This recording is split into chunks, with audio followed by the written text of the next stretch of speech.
say, kids, what time is it?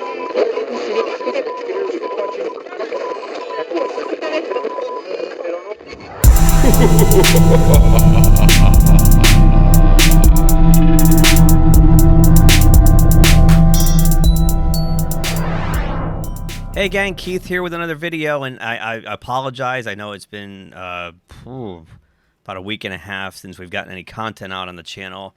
It's just been insane around here. The real world encroaches once in a while, and I do apologize for not getting anything done. I see the light at the end of the tunnel, though, and I just wanted to stop quickly and get this video out because today, March 4th, 2022, marks the 100th anniversary of F.W. Murnau's classic Nosferatu, A Symphony of Horror. Before we get into the video, if you haven't subscribed to the channel, please subscribe, like this video if so inclined, and please share the spread the news about GeekTime TV so we can create more content and build the channel. Anyway, into the video. So Nosferatu, 100 years old, from his shadow to his gaunt face, the vampire Count Orlok in 1922's Nosferatu, A Symphony of Horror, remains one of the film's most spine-tingling creations. Nicholas Barber examines why. So this is on the BBC culture page. You can go check that out. But I don't want to really read the article. I want to talk about the film itself. It's one of my favorites, and I was thinking about it. This is probably the oldest film I've ever seen, because being 100 years old as of today really kind of made me think, like, have I seen anything created before 1922? Yeah, I have, like The Flight to the Moon and things like that. But this is the first film that I put in my collection. I'd say it's probably the oldest film in my collection. If you get a chance right now, the definitive Blu-ray is the Kino Lorber special edition, if you can get that one. But I have a feeling, being 100 years old, I might be wrong about this. Maybe Bill Hunt over at Digital Bits would know better. There might be another special edition coming soon. Anyway, so the film is the original. It's the first vampire film ever created. It's a silent film, and they couldn't get the rights to Bram Stoker's Dracula. Say that 3 times fast. So F.W. Murnau decided, with writers Henrik Galeen and, of course, based on Bram Stoker's novel, to change the names of the characters involved. So you'll notice, like, Max Schreck doubles for, Count Dracula. And you got Knock, who would double for Renfield. And you've got Hutter, who doubles for Harker, and you've got Ellen, who doubles for Mina, so on and so forth. You get the idea. They were actually sued by Bram Stoker's estate on release of the film, but I just want to look at a couple of clips, just so if you've never seen this before. It's really an exercise in really artistic, what's the word I'm looking for? Expressionist filmmaking. It's mesmerizing if you haven't seen it. And there's like different versions. They're all over the internet. It's kind of public domain, so you can actually see it on YouTube, and you'll find it with all different scores to it. So the one I have here was scored by, I'll put it in the notes. I can't find the name. I had it. But anyway, the story's basically the same story. Hutter, standing in for Harker. Hutter is a real estate agent. Gets sent to the Carpathian Mountains, not Transylvania, to sign off on the sale of a home in their town to a guy named Count Orlok. When he gets there, he's having dinner with Orlok, and the first strange thing happens to him.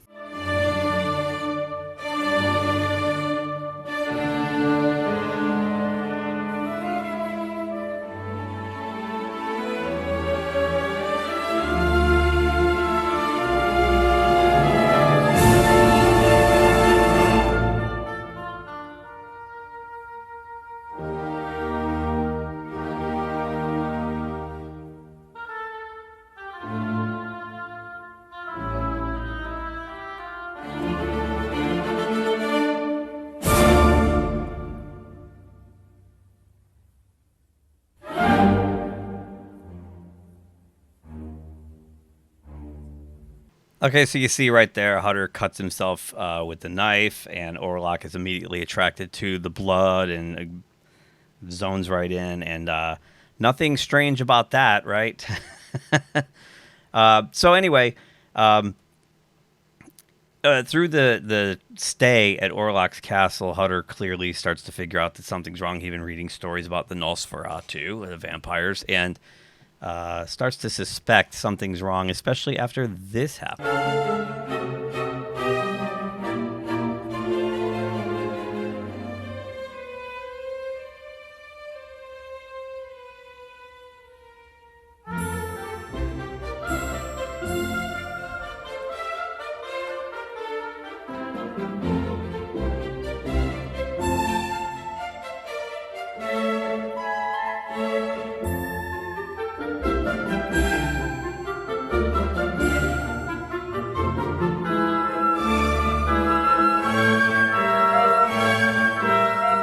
This might have also kicked off the original, the trope in Hollywood of the stupid protagonist who can't figure out that something. Who says your wife has a lovely neck? Uh, anyway, Hutter's suspicions are realized when that night he goes searching around the castle, and Orlok awakens from his slumber and comes for Hutter's blood.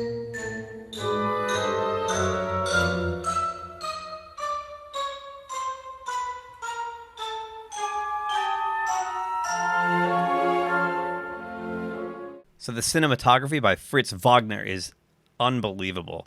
And my next two clips before we wrap this up really demonstrate use of shadow. And this one, I'm sure you've all seen, is one of the most famous things. So Orlok decides he packs up all his coffins with his sacred soil, and he gets on a schooner or a ship, and he heads to the town.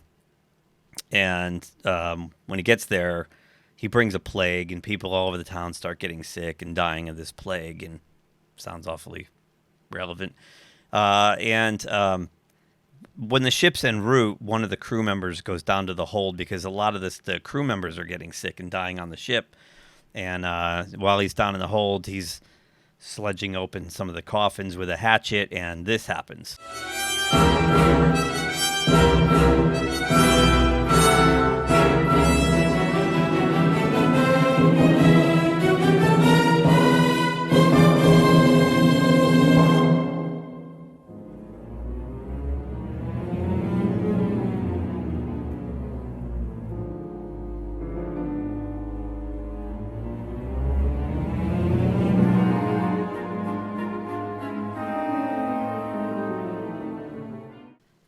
Absolutely terrifying visual. The way they propped Max Schreck straight up. Just an incredible performance by Schreck.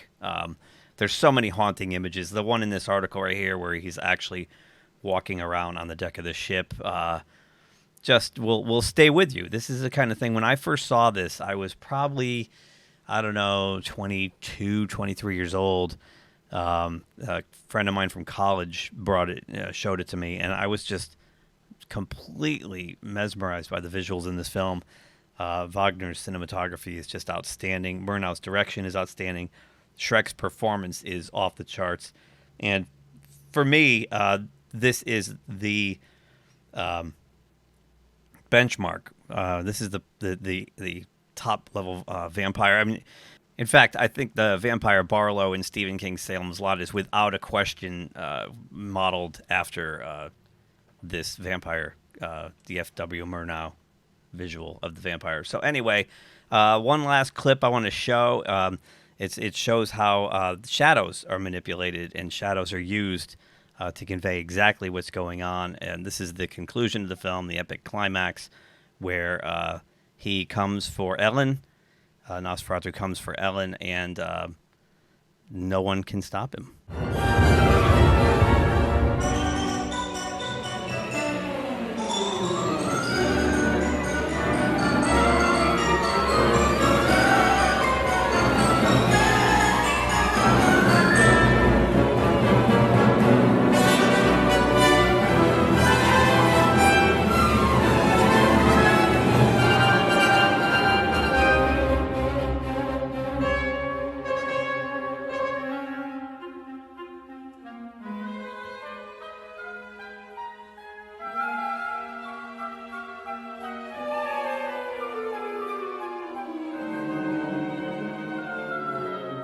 I found the name. Hans Erdmann did the score to this bunch of clips I was using here for from Nosferatu. So anyway, those are some of the highlights of the film. You can see that I love the long fingernails that down the wall as he's reaching in. He grabs Ellen's heart and squeezes it, and he now has control of her. He ends up sucking her blood, and she invites him in because she reads in the book that Hutter gives her that the vampire can be destroyed if he's invited in, and it happens, and then Hutter comes in and they have one last moment before she dies, but that's pretty much it, and then the film ends with the remains of his castle in Carpathia just completely eroded, showing that he has been killed. So check the film out. It's really, really something to watch. I just have to give a quick plug. My friend Cortland Hull runs this classic movie museum here in Connecticut called the Witch's Dungeon. Classic movie museum, and in the store, which unfortunately you can't buy online, you have to actually go to the store. But he has a new pressing of Nosferatu, pulled from the 16 millimeter negative, with a new score by Argyle Goolsby, an intro by Mark Hamill, and a whole bunch of other extras on here. If you want, you can check it out. The Witch's Dungeon website is at preservehollywood.org. I'll put it in the show notes below. And if you want more Nosferatu, beside Salem's Lot, which I recommend, the 1979 TV movie, there's also Shadow of the Vampire, which is a kind of a goofy take on the making of the movie, in which Murnau hires Max Schreck, and Max Schreck is really a vampire. And Max Schreck is played by Willem Dafoe, and F.W. Murnau is played by John Malkovich. It's a lot of fun. It's a really well-made film, and Dafoe, of course, just steals the movie. And then Robert Eggers is supposedly in pre-production on a remake of Nosferatu as well. I did a video on that a few months ago. I will also link to that. So if you're curious about the news on the Robert Eggers Nosferatu remake, just click on the link below. But, that's pretty much it. It's 100 years old. It's a legendary film. If you haven't seen it, please check it out. It's part of not just Hollywood history, because it was actually made in Europe, Germany, but it's a film class. It's a treasure. It's a film treasure, and it launched a whole genre, I think, if you ask my opinion, and has yet to be topped. One last clip, though, on our way out the door.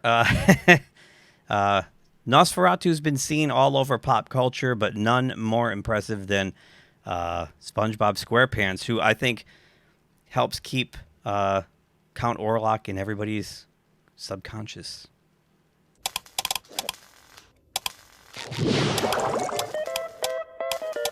Nosferatu!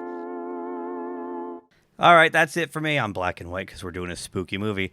If you like what I said here, give us a thumbs up. Leave a comment, of course. If you didn't, you can thumbs down. That's fine, too. If you've watched this all the way through, I thank you for your time. Don't forget to subscribe and share it out. And we will see you again soon. I got to get back to work. If you enjoyed this video, please give us a thumbs up below.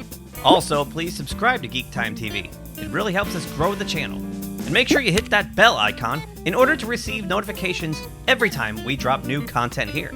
You can also check us out on social media, on Twitter, Facebook, and Instagram at GeekTimeNet. Thanks again for watching. We will see you soon. Say, kids, what time is it?